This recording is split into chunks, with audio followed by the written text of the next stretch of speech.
that kind of employment, now they say the roadmap is that you will have a central portal, and all those who are registered in the EPFO, right, will register in the central portal.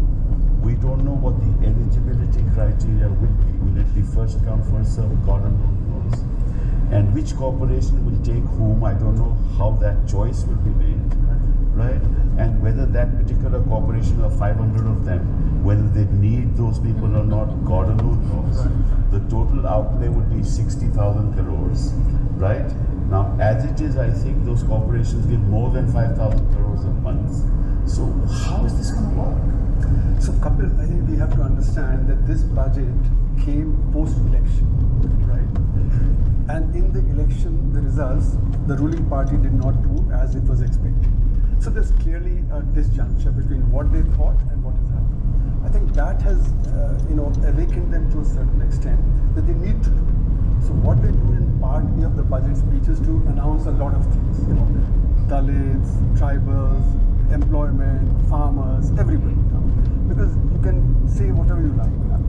But the question is, what is your allocation for each of them? And I think that's what Jyoti was pointing to. The allocations to the schemes, how do we know whether they have increased or not?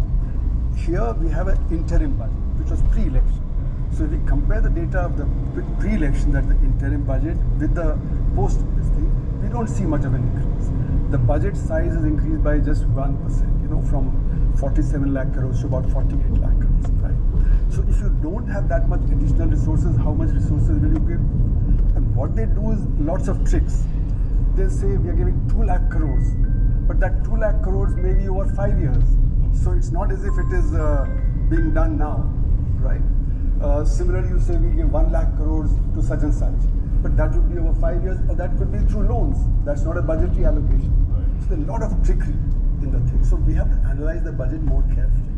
And I think what Jyoti was saying is that if you look at the employment situation, then what is it that the budget has for the employment? That's what your question was. Yes. So we need to know what is the total unemployment, which we need to tackle.